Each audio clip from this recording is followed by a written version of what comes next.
Hello everyone. आज के इस वीडियो लेक्चर में हम एक ऐसा क्वेश्चन देखेंगे जो माइक्रोसॉफ्ट के प्रीवियस इंटरव्यूज़ में पूछा गया है और वो क्वेश्चन है remove duplicate characters from a string.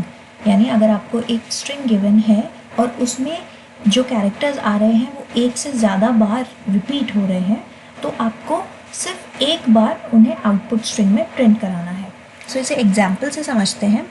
Suppose आपके पास कोई भी स्ट्रिंग है जिसमें ई एक से ज़्यादा बार आ रहा है तो आपको सिर्फ सिंगल टाइम ई प्रिंट कराना है। इसी क्वेश्चन को आपसे ऐसे भी पूछा जा सकता है कि in a string tell what are the unique characters present in it. So आपको पता होना चाहिए कि किस तरीके का इनपुट है और क्या आउटपुट आपसे एक्सपेक्टेड है, ताकि अगर क्वेश्चन को रीफ्रेम यानी घुमा के भी पूछा जाए इंटरव्यूज़ में तो आप उसे बता सकें। सो इसके लिए एक पॉइंट आपको जो इनपुट के बारे में ध्यान रखना है कि जो अभी हम इनपुट कंसिडर करेंगे उसमें सिर्फ अल्फ़ाबेट्स होंगे। There are no space characters, no letters, nothing. ठीक है। और सेकेंड पॉइंट जो आउटपुट के बारे में है वो ये है कि आउटपुट में कोई भी कैरेक्टर रिपीट नहीं होना चाहिए, क्योंकि otherwise it will violate the condition of uniqueness. ठीक है। डुप्लीकेट कैरेक्टर्स हमें नहीं देने हैं। सो एक एग्जाम्पल से समझते हैं। अगर आपका एग्जाम्पल है सेंटेंस, यानी आपका स्ट्रिंग है जिसमें जो वर्ड है वो है सेंटेंस, तो इसमें आप देख सकते हैं एस एक बार आ रहा है तो इसके आउटपुट में, ये इसका आउटपुट है, इसके आउटपुट में हमें सिर्फ यूनिक कैरेक्टर्स प्रिंट कराने हैं। सो हमने एस प्रिंट करवाया, उसके बाद जब फर्स्ट टाइम ई आया तो हमने यहाँ पे ई प्रिंट करा दिया। फर्स्ट अकरेंस ऑफ एन, यानी पहली बार जब इनपुट स्ट्रिंग में एन हमने देखा, एन प्रिंट करवा दिया। ऐसे ही टी। लेकिन अब यहाँ पे जो ये ई आ रहा है ये सेकेंड टाइम आ रहा है, क्योंकि एक पहली बार हमने ई यहाँ पे देख लिया है, इसीलिए हम इसे नहीं प्रिंट कराएंगे। ऐसे ही एन हम नहीं प्रिंट कराएंगे। सी फर्स्ट टाइम आ रहा है तो हमने इसे आउटपुट में प्रिंट करा दिया है, और ये लास्ट वाला ई भी हम नहीं प्रिंट कराएंगे। सो ये आपका एक एग्जाम्पल है कैसे आपको इनपुट से आउटपुट जनरेट करना है। अब मैं अगर एक और एग्जाम्पल लूँ, थोड़ा सा डिफ़िकल्ट, इसमें जो हमारा वर्ड है या जो इनपुट स्ट्रिंग है वो है प्रेजेंटेशन। अब डेफिनेटली जो भी आपके स्ट्रिंग का फर्स्ट कैरेक्टर होगा वो हमेशा आउटपुट में आएगा ही, क्योंकि वो इससे पहले कोई रिपीटिंग कैरेक्टर प्रेजेंट ही नहीं है, ये तो फर्स्ट कैरेक्टर है स्ट्रिंग का। सो आपको फर्स्ट कैरेक्टर तो एज इट इज़ आउटपुट में दे ही देना है। उसके बाद आपको चेक करना है कि जो नेक्स्ट कैरेक्टर्स हैं क्या वो प्रीवियसली आउटपुट में स्टोर कर दिए हैं। अगर नहीं तो आप उसे प्रिंट कीजिए, अगर आपने एग्जिस्ट करते हैं वो आउटपुट में तो आप उसे छोड़ के मूव ऑन करिए। जैसे यहाँ पे PRES, यहाँ तक सारे यूनिक कैरेक्टर्स हैं जो एक ही बार अपीयर हो रहे हैं, लेकिन जैसे ही हम S के बाद वाले E पे आते हैं हम उसे स्किप करेंगे, क्योंकि वो ऑलरेडी थर्ड पोजीशन पे देखा जा चुका है। ऑलराइट।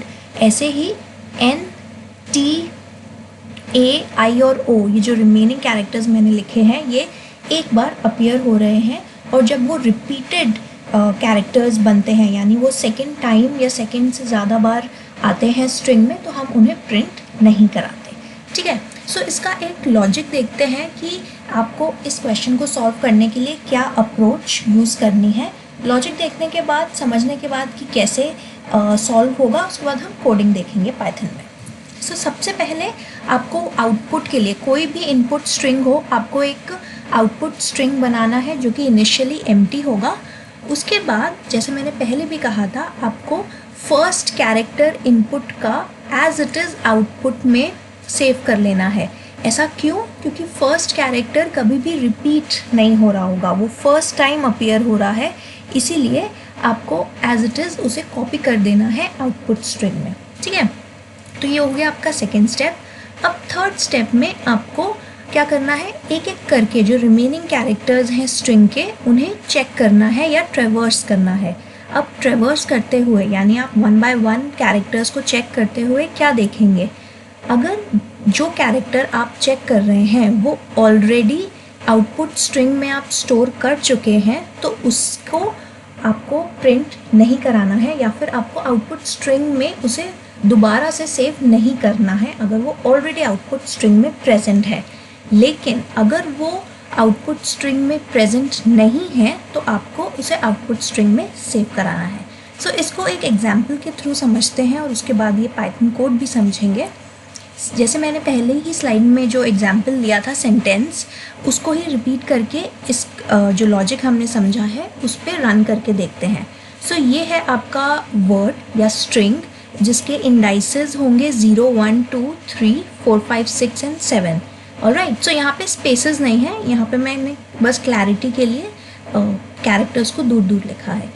सो मैंने सबसे पहले आपको कहा था कि एक आउटपुट स्ट्रिंग आपको क्रिएट करना है जो कि एक एम्प्टी आउटपुट स्ट्रिंग होगा इनिशियली। सो उसके बाद आपको जो इनपुट स्ट्रिंग है इसका first character as it is output करा देना है, यानी आपको आउटपुट स्ट्रिंग में कॉपी कर देना है। तो सबसे पहले आपका आउटपुट स्ट्रिंग में first character as it is copy हो गया, ठीक है। अब हमें रिमेनिंग कैरेक्टर्स को एक एक करके चेक करना है कि क्या वो आउटपुट स्ट्रिंग में प्रेजेंट है या नहीं। और वो हम कैसे चेक करेंगे, हमारा फर्स्ट इंडेक्स पे जो कैरेक्टर है वो है ई। हमने चेक किया कि क्या ई आउटपुट में प्रेजेंट है, नहीं, तो हमने आउटपुट में ई को ऐड कर दिया। सो ये मैं आपका आउटपुट यहाँ पे जनरेट कर रही हूँ इस स्ट्रिंग में। फिर ई के बाद हमने एन को चेक किया, एन भी अभी तक एस है, ई है, यहाँ पे एग्जिस्ट नहीं करता आउटपुट स्ट्रिंग में, तो आपने एन को भी यहाँ पे ऐड कर दिया आउटपुट स्ट्रिंग में। और आप कंपैरिजन कैसे कर रहे हैं, जैसे आपने नेक्स्ट कैरेक्टर लिया टी, आपने टी को एस से कंपेयर किया, ई से कंपेयर किया, एन से कंपेयर किया, क्योंकि टी इनमें से किसी से मैच नहीं करता, आपने आउटपुट में इसे ऐड कर दिया। अब आती है फर्स्ट रिपीटेड कैरेक्टर की बारी। ई को जब हमने चेक किया कि क्या इसे आउटपुट में ऐड करना चाहिए या नहीं, हमने पहले इसे एस से कंपेयर किया, एस से ये मैच नहीं करता, नेक्स्ट कैरेक्टर यानी ई से ही कंपेयर करा। सो क्योंकि ऑलरेडी ई आउटपुट में एग्जिस्ट कर रहा है, इसलिए हम इसे आउटपुट में सेव नहीं करेंगे और नेक्स्ट कैरेक्टर की चेकिंग पे बढ़ेंगे। एन भी एग्जिस्ट करता है तो एन को भी हम सेव नहीं करेंगे, सी को हम सेव करेंगे क्योंकि C S E N T किसी से भी मैच नहीं करता, और अगेन लास्ट वाले ई को भी सेव नहीं करेंगे। अब नेक्स्ट हमारा एग्जाम्पल जो था वो था प्रेजेंटेशन। प्रेजेंटेशन के लिए भी सबसे पहले इनके हर कैरेक्टर के इंडाइसेस मैंने यहाँ पे लिख दिए हैं। सो एक एक करके इसे भी चेक करना है। इसके आउटपुट में पी सबसे पहले आएगा क्योंकि वो फर्स्ट कैरेक्टर है, फिर आर ई एस। ऑलराइट, क्योंकि आर को जब आपने पी से कंपेयर किया वो नहीं एग्जिस्ट करता, सिमिलरली ई और एस नहीं एग्जिस्ट करते।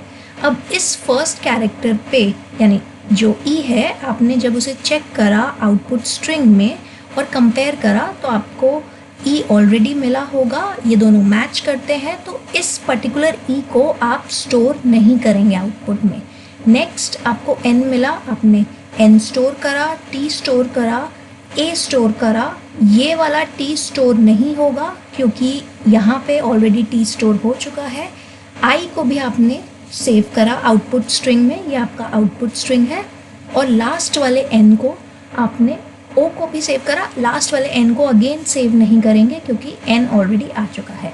सो इस लॉजिक का पाइथन कोड हम देखते हैं। सबसे पहले हमने देखा कि सबसे पहले हम एक आउटपुट स्ट्रिंग बनाएंगे जो कि एक एम्प्टी स्ट्रिंग होगा। उस आउटपुट स्ट्रिंग में हमने फर्स्ट कैरेक्टर ऐड कर दिया। जैसे मैंने आपको बताया फर्स्ट कैरेक्टर कभी रिपीटेड नहीं होगा, सो एज इट इज़ आप स्ट्रिंग का फर्स्ट कैरेक्टर यानी 0th इंडेक्स पे प्रेजेंट कैरेक्टर ऐड कर सकते हैं। उसके बाद आपको ट्रेवर्स करना है थ्रू आउट द स्ट्रिंग। ट्रेवर्स करने के लिए यानी आपको स्ट्रिंग की स्टार्टिंग से एंड तक जाना है। और यहाँ पे मैंने 0 की जगह, क्योंकि इंडाइसेस तो 0 से स्टार्ट होते हैं, लेकिन मैंने 0 की जगह 1 इसलिए लिया है क्योंकि हमने 0th कैरेक्टर को ऑलरेडी इनपुट करा दिया है आउटपुट में, तो उसे दोबारा चेक करने की नीड नहीं है। सो एक एक करके इस पर्टिकुलर फॉर लूप में हम चेक करेंगे कैरेक्टर्स को, एक एक करके पिक करेंगे इनपुट से कैरेक्टर्स को और चेक करेंगे कि क्या वो आउटपुट के कैरेक्टर्स में प्रेजेंट है।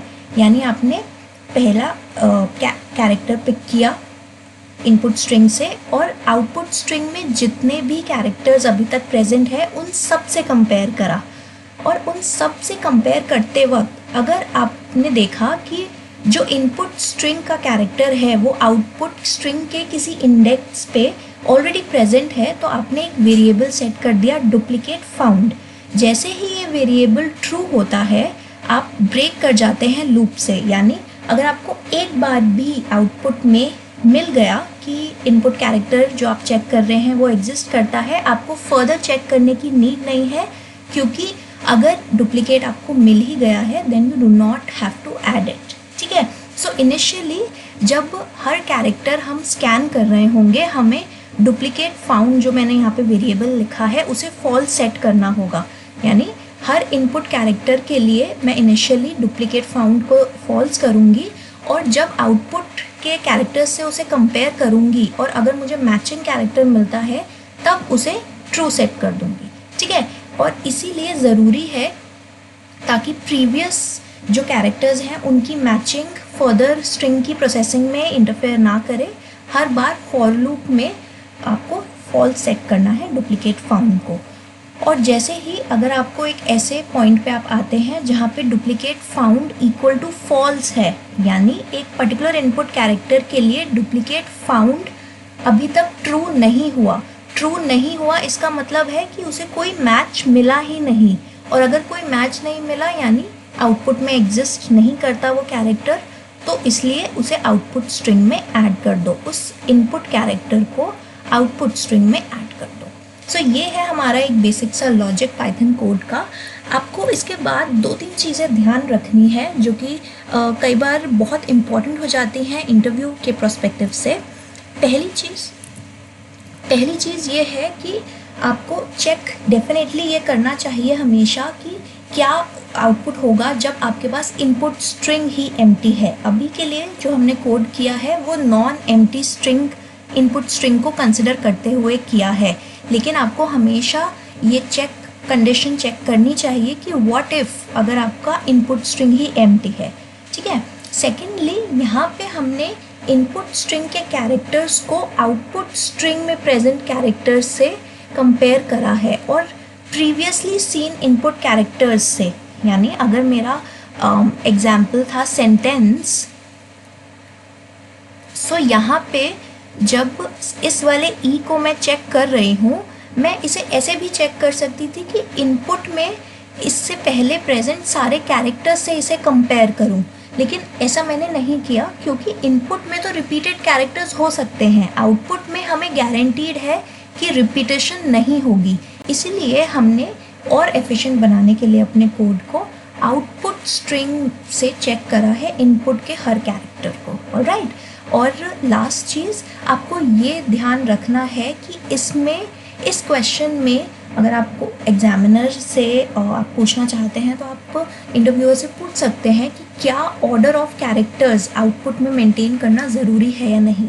सो कई बार ऐसे भी आपके पास सॉल्यूशंस होते हैं, या फिर आप कई बार ऐसा भी सोचते हैं कि ये एक स्ट्रिंग है, इसको पूरा मैं सॉर्ट कर दूं और सॉर्ट करने के बाद सारे कैरेक्टर्स एक साथ आ जाएंगे। सो अगर एक से ज़्यादा ई है तो मल्टीपल टाइम्स ई एक साथ आ जाएंगे, उसके बाद रिमेनिंग कैरेक्टर्स आ जाएंगे, और अगर एक से ज़्यादा ई है तो मैं यहाँ से डिलीट कर दूँगा और आउटपुट क्रिएट हो जाएगा। बट इस केस में आप सेंटेंस यानी जो आपका इनपुट स्ट्रिंग है उसमें ओरिजिनली जिस ऑर्डर में कैरेक्टर्स प्रेजेंट थे उसे डिस्टर्ब कर रहे हैं।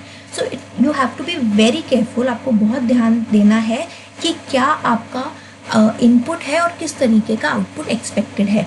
यहाँ पे हमने वो सिचुएशन कंसिडर करी है जब order of characters is maintained in the output, यानी सेम ऑर्डर रख रहे हैं हम। अगर एस पहले आ रहा था तो आउटपुट में भी एस पहले ही आ रहा है, जस्ट लाइक इनपुट। ऐसा नहीं है कि हमने इस पूरे स्ट्रिंग को सॉर्ट कर दिया और लास्ट में एस और टी आ रहा है।